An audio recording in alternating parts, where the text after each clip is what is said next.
Ini kalau seri 5. Ada 5 tabung di sini. Sudah terlihat PPT-nya? Sudah, Bu. Sudah, Bu. Oke, ini seri 5. Jadi ada 5 tabung di paket ini, di paket uji penduga. Prinsipnya adalah pengenceran. Ini ada 5, ini ada 5, ada 5. Pengencerannya, arti dari pengencerannya itu adalah di sini untuk 10 mili sampel kamu masukkan, ini adalah 1 mili sampel kamu masukkan, ini 0,1 mili sampel kamu masukkan. Ya. Sekarang kita bicara mengenai uji penduga. Apakah yang harus kita persiapkan di uji penduga? Pertama, kita harus kita pengen tahu nih apakah sampel kita itu ada coliform atau tidak. Nah, bagaimana caranya? Kita tumbuhkan di medium tertentu, yaitu medium lactosa broad. Jadi kamu bikin mediumnya lactosa broad di sini, bukan medium yang lain, ya. Kenapa medium lactosa broad? Medium lactosa broad itu adalah semua bakteri coliform dapat mempergunakan laktosa sebagai sumber karbonnya. Kalau dia bisa mempergunakan laktosa sebagai sumber karbonnya, otomatis dia bisa tumbuh. Nah, parameter dia tumbuh apa kira-kira? Ibu pernah menjelaskan. Parameter tumbuhnya apa? pH dan gas, Bu. Adanya perubahan pH, baik. Adanya gas, ya kan? Ya, betul sekali. Betul sekali. Adanya gas, adanya perubahan pH, perubahan warna.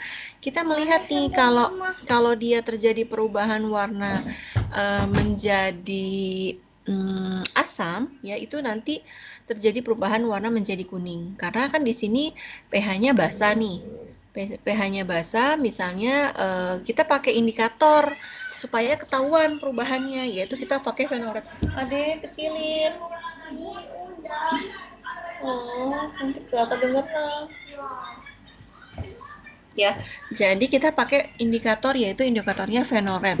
Jadi kita bikin dulu medium lactosa broad sama seperti kita membuat medium NB ataupun NA, tetapi kita kasih fenoret. Ada ketentuannya. Misalnya 1 gram dalam berapa mili. Jadi nanti mediumnya yang harusnya kuning menjadi berwarna merah. Kalau kita tadi perubahan pH akan terlihat terjadi perubahan menjadi warna kuning, misalnya kalau dia positif ada mikrobanya. Kemudian tadi terjadinya gas. Gas itu biasanya kita lihat dengan adanya terjadinya gelembung. Nah, alat untuk menangkap gelembungnya itu yang disebut sebagai tabung Durham. Tabung Durham itu bentuknya seperti tabung tetapi terbalik dan kecil, dan biasanya ditaruh di bagian tengah sini. Jadi tabung Durham itu adalah seperti tabung reaksi tapi ukurannya kecil, masuk ke dalam tabung ini dan diletakkan terbalik. Sehingga kalau dia ada gas, nanti dia akan seperti ini bentuknya. Nah, ini adalah tabung Durham. Terbayang sampai sini? Terbayang. Terbayang, Bu. Jadi nanti kalian sebelum memulai, masukkan tabung Durhamnya. Betul-betul semua mediumnya itu masuk ke dalam tabung. Jadi tidak ada gelembung gas. Nah, nanti kalau dia sudah diinkubasi, maka akan terbentuk gas seperti ini. Apalagi ada perubahan warna. Tapi ini coba lihat, dia ada sesuatu di sini, tetapi tidak ada perubahan warna dan tidak ada gas. Berarti dia negatif.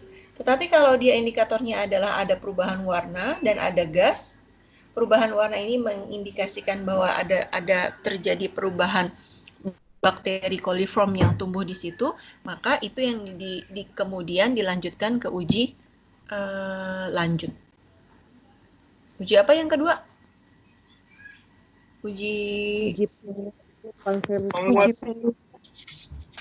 Konfirmasi ya? Uji pelengkap. Iya, betul. Uji penguat. Penguat apa penguat ya? Confirm test kan? Itu baru completed. Iya, Bu.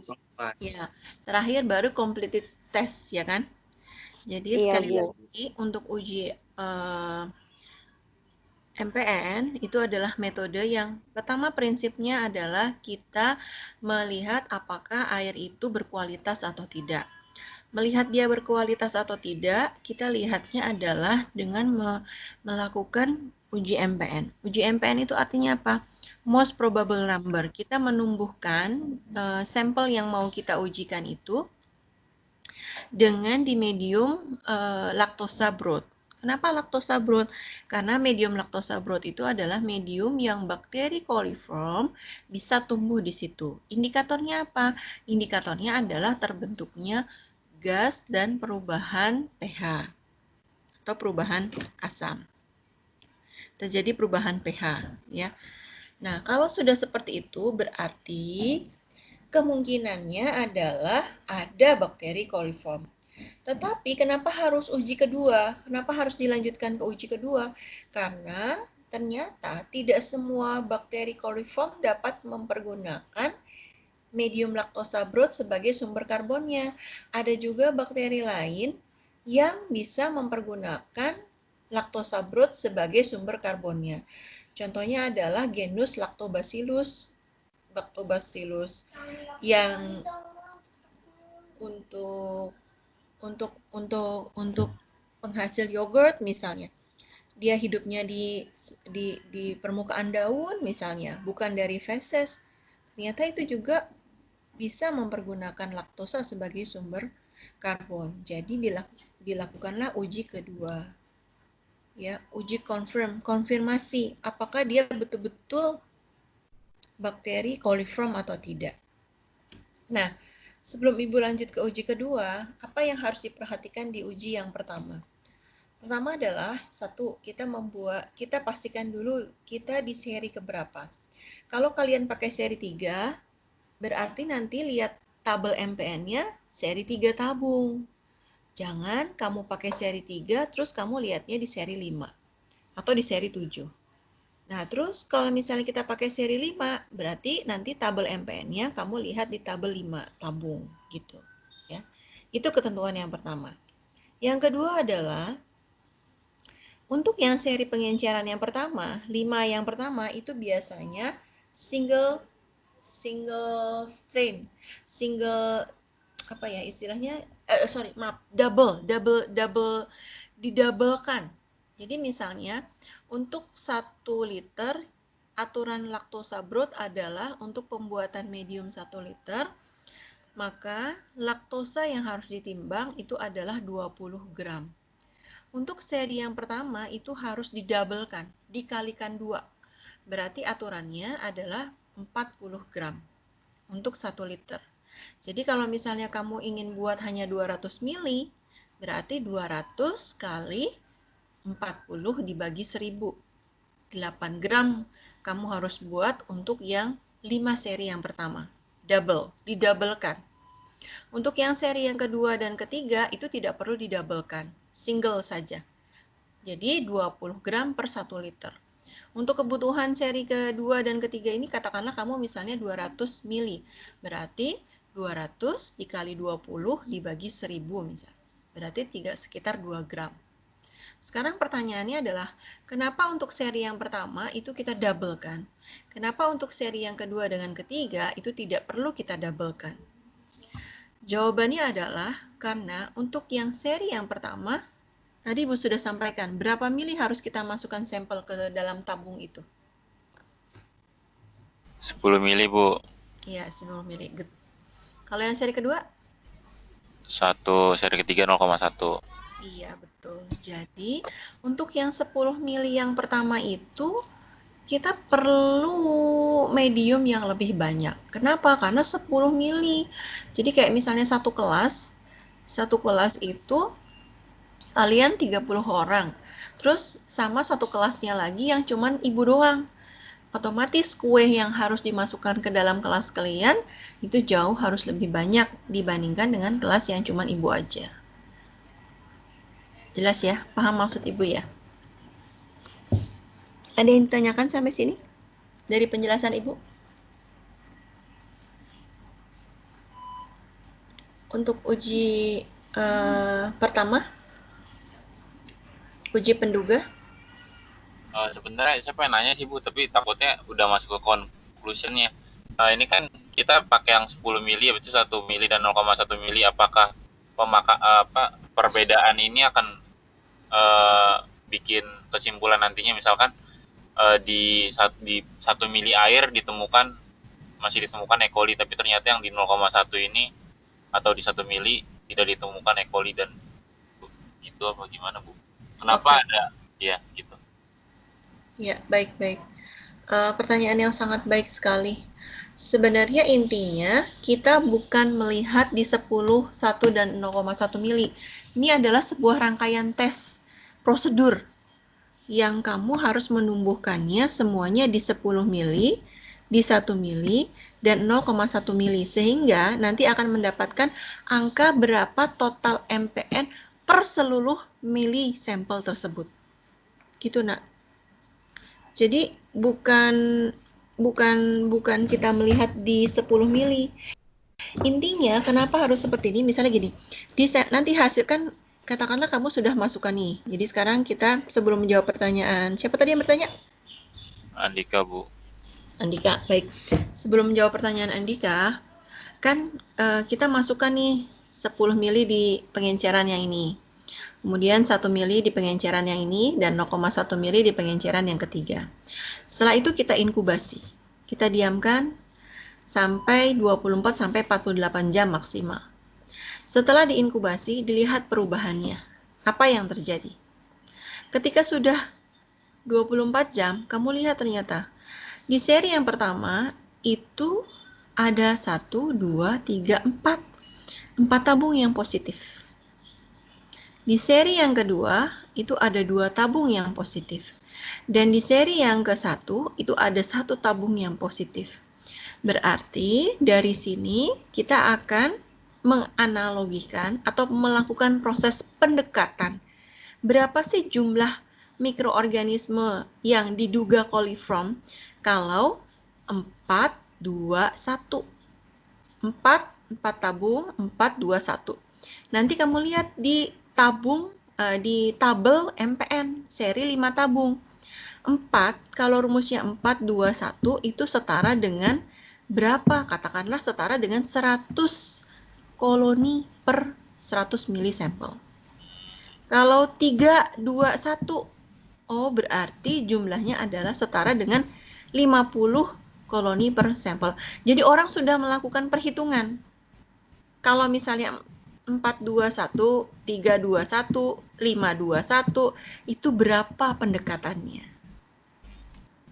Jadi kamu tidak perlu lagi melakukan perhitungan berapa jumlah koloninya, tapi dengan dilihat dari tabung yang positif, dari masing-masing seri pengenceran, kita akan melihat kira-kira, angkanya masih perkiraan ya, kira-kira sekian koloni per mili sampel.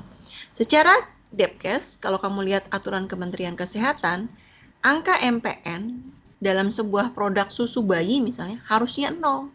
Tidak boleh ada sedikit pun. Angka MPN misalnya pada produk sampel air itu di bawah 300 masih boleh, 100 masih boleh gitu. Paham maksud Ibu? Paham, Bu, paham. Iya. Ada lagi yang bertanya? Ada yang lain?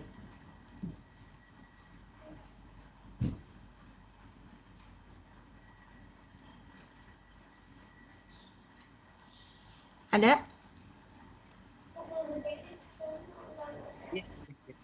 Dulu, Bu. Nggak ada lagi yang bertanya. Sudah jelas? Oke, baik kita lanjut ya. Nah, setelah kita melakukan uji ini, tadi Ibu sampaikan, tidak cukup kita lanjut ke uji yang kedua, ternyata harus kita konfirmasi bahwa itu betul-betul coliform, yaitu mikroba yang berasal dari saluran pencernaan. Pencernaan itu tidak hanya manusia ya, tetapi biasanya hewan juga ada. Tetapi kalau yang hewan itu dia punya dari manusia itu yang paling berbahaya. Yang harus kita pastikan itu adalah betul-betul yang dari manusia. Tetapi yang jelas tidak hanya manusia, dari pencernaan hewan juga ada yang berbahaya. Jadi pencernaan di sini adalah konotasinya bisa dari hewan maupun dari manusia. Tetapi kalau dia suhunya tumbuh di atas 40 derajat, kemungkinannya adalah berasal dari saluran pencernaan manusia. Jadi itu yang paling berbahaya. Nah, setelah ini di uji yang pertama itu bisa kita tentukan berapa jumlah MPN-nya. 10. Nah, ini adalah seri 3 tabung di mana dia mempergunakan 3 tabung. Ini 10 mili, berarti yang positif ada berapa tabung nih? Untuk yang ini. Ada berapa tabung? Untuk seri yang 10 mili, kalau dilihat dari gambar ada berapa tabung yang positif? Ada 3 ya, Bu? Ada 3, Tiga. betul. Ya, Ibu. Untuk yang 1 mili ada berapa tabung yang positif? 1. Ada 1. Ada 1. Untuk yang 0,1 mili ada berapa tabung yang positif? Ada 2. 2. Ada 2. Berarti berapa tabel MPN-nya? Berarti berapa tabel MPN? 312. 312. 312. Iya, 312. Nah, sekarang pertanyaannya adalah, kita sudah punya nih data yang pertama, 312. Diingat. 312, iya betul. Nah, sekarang pertanyaannya adalah, dari 3 ini, kan kita mau lanjut ya ke uji yang berikutnya. Nah, ini yang bagian, yang mana yang kita ambil dari 3 ini? Kan nggak mungkin kita ambil semuanya, tetapi kita ambil dari yang paling berubah, paling banyak gasnya, paling berubah terjadi perubahan yang paling sangat nyata, paling keruh, paling bau, paling apa segala macam. Nah, itu yang diambil. Ambil salah satunya saja, misalnya dari tabung yang di tengah, atau kalau yang cuma satu berarti dari dia kan, yang warnanya kuning ini. Kalau dari dua-dua ini satu warnanya tidak terlalu keruh, ini warnanya keruh. Nah, boleh diambil dari yang paling keruh. Jadi ini adalah tips saja untuk kita melakukan pengujian. Nah, setelah ini, ini adalah contoh seri 4 tabung. 420 nilai MPN-nya berarti 22.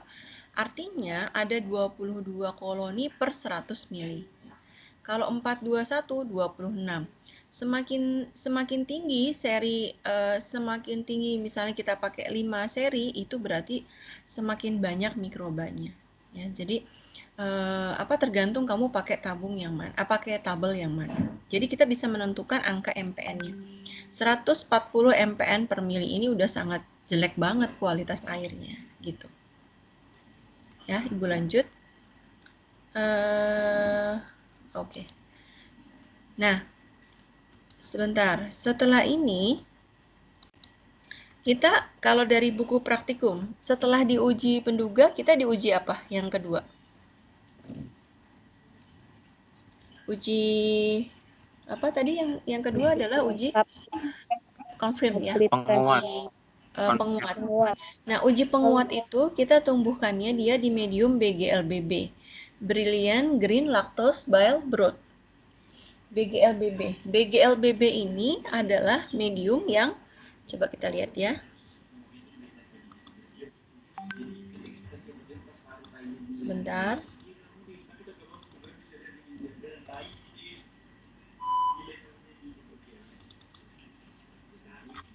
Kita lihat yang ujian terakhir ya.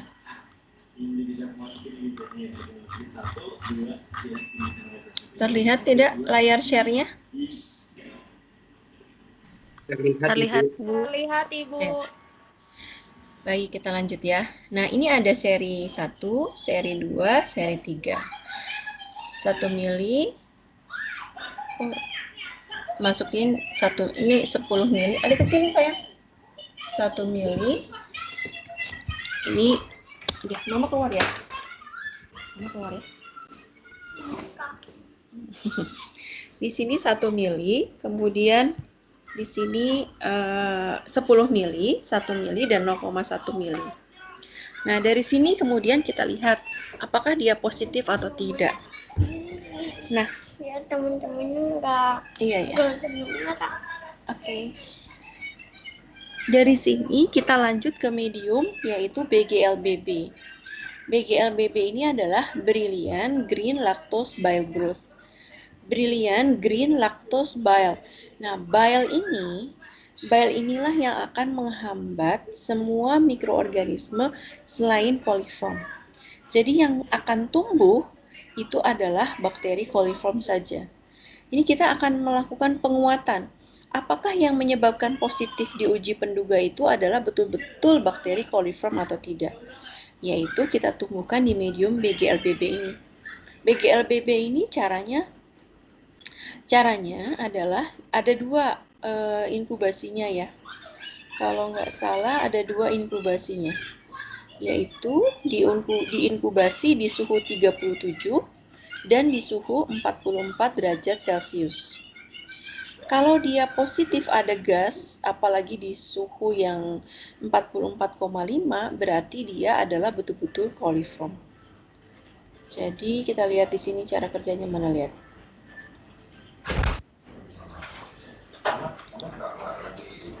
Nih,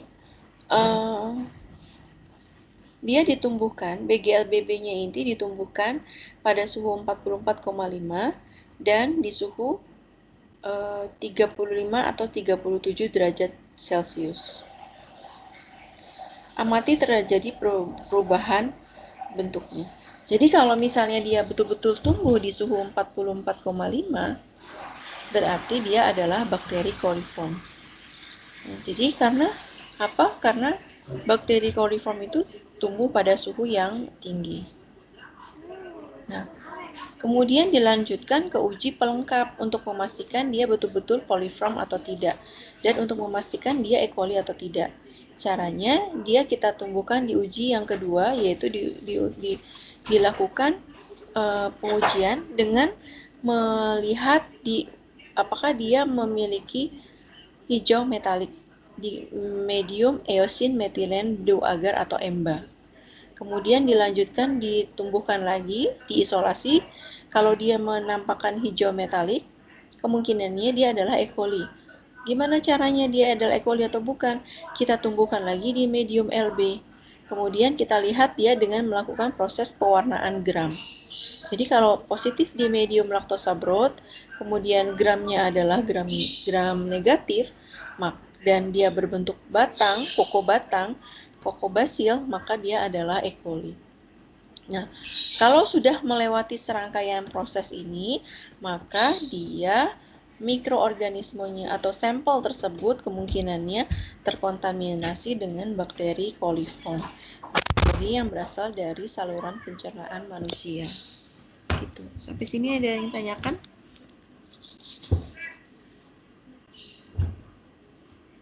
Ada?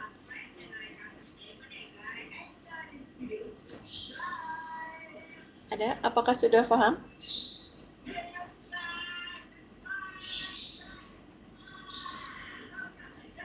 Halo? Ibu, Ya. itu pengen tanya di gambar tadi, Bu. Gambar yang mana? Yang tadi Ibu tunjukkan. Tadi habis dari uji penguat itu kan dipindahin dulu ke di gambar ya Bu. Saya rada lupa juga tadi, saya kan udah baca juga yang cara kerjanya, tapi saat digambar di sini kan dikasih lihat kalau misalkan habis yang uji penguat habis dari BGLB dan endoagar, habis itu mereka udah misalkan positif hasilnya. Nah, setelah hasilnya positif itu digambar kan ditaruh di cawan Petri lagi. Nah, cawan Petri itu apakah itu maksudnya apa, Bu ya? Maksudnya itu ditumbuhkan di situ lagi baru nanti ditabung atau gimana, Bu? Oke, baik. Pada saat uji penguat ya, uji penguat itu hanya sampai pada menumbuhkan di medium BGLBB. Ya, jadi hanya sampai di medium BGLBB. Brilliant Green Lactose Bible yang diinkubasi di dua suhu yang berbeda, yaitu ini. Baik, ini sebenarnya endoagar ini adalah pada saat uji pelengkap untuk kita memastikan bahwa dia betul-betul adalah E. coli. Jadi dari sini untuk yang namanya uji penguat itu hanya ditumbuhkan di medium BGLBB yang diinkubasi di dua suhu yang berbeda ini. Suhu 35 sampai 37 dan suhu yang sangat tinggi 44,5. Kalau dia positif di medium yang uji BGLBB ini, kemudian dilanjutkan di uji pelengkap, yaitu ditumbuhkan di medium endoagar. Eosin agar. Kalau dia sudah pada saat dia di medium eosin methylene blue agar itu ada hijau metalik. Kenapa sih eosin methylene blue agar? Metilennya itu yang menyebabkan E. coli yang akan berikatan dengan eosin methylene blue agar. Methylene blue agar itu yang sebagai pewarna, sehingga kalau E. coli dia akan memberikan warna hijau metalik. Beda sama yang lainnya. Nah, kalau dia hijau metalik, yang warna koloni yang berwarna hijau metalik itu kemudian diambil dan dipastikan lagi, dipurifikasi sampai mendapatkan biakan murni, kemudian ditumbuhkan lagi di medium laktosa broth. Diambil satu koloninya, satu ose, dimasukkan ke dalam medium laktosa broth, satu saja tabung. Kemudian dilakukan pewarnaan gram. Apakah kalau dia positif di medium sebagai, kalau uji patogenitas itu adalah postulat Koch. Jadi kita konfirmasi lagi. Kalau ternyata dia positif laktosa broth, kemudian dia memiliki ciri-ciri gram negatif, bentuknya kokobasil, berarti dia betul adalah E. coli. Jadi kan tadi dikatakan bahwa sampel kita sebagai parameternya adalah E. coli, Escherichia coli. Bu, boleh nggak kalau sampel parameternya kita pakai Salmonella? Boleh saja, tapi tidak pakai prosedur yang ini. Tidak ditumbuhkan di medium laktosa broth, tidak ditumbuhkan di medium EMBA, harus pakai medium spesifik yang lainnya. Dan sulit banget kita menumbuhkan selain mikroba E. coli, makanya sebagai indikator kita mempergunakan Escherichia coli. Jadi kalau ada gas, kemudian ada asam, berarti ada E. coli. Kalau sudah ada E. coli, berarti teman-temannya E. coli juga pasti akan membawa gerombolan teman-temannya yang lain. Nah, di dalam sampel itu, apalagi tadi jumlahnya adalah 140 per mili, berarti betul-betul dia ada mikroorganisme coliform. Gimana? Ada lagi yang tanyakan?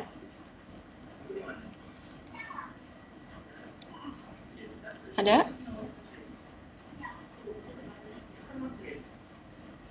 Sudah paham semuanya?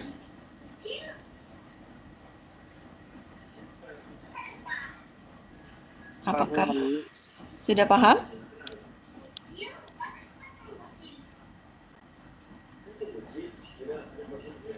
Sudah? Ada yang tanyakan lagi?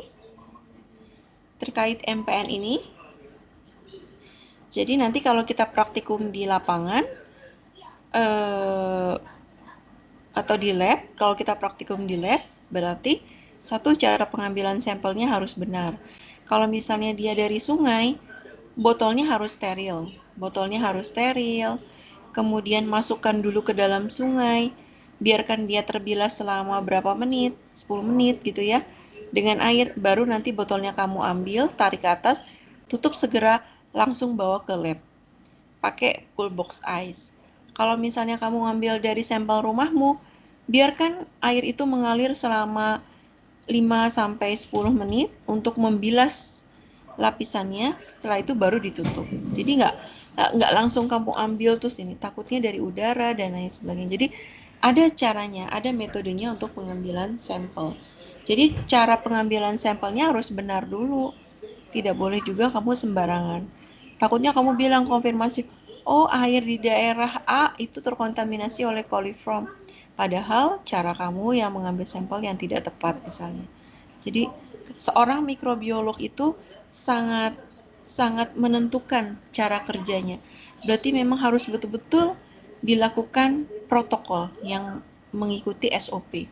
Kalau misalnya kalian bekerja di sebuah balai, pasti mereka punya protokol atau SOP, cara menghidupkan PCR, cara mengambil sampel dari darah, cara mengambil sampel dari air, cara mengambil sampel dari ikan, dan lain sebagainya. Tidak boleh kamu tidak mengikuti protokol itu. Karena kalau tidak mengikuti protokol, maka semua hasilnya juga akan bias, tidak akan akurasinya 100%. Gitu. Ya. Ada yang tanyakan?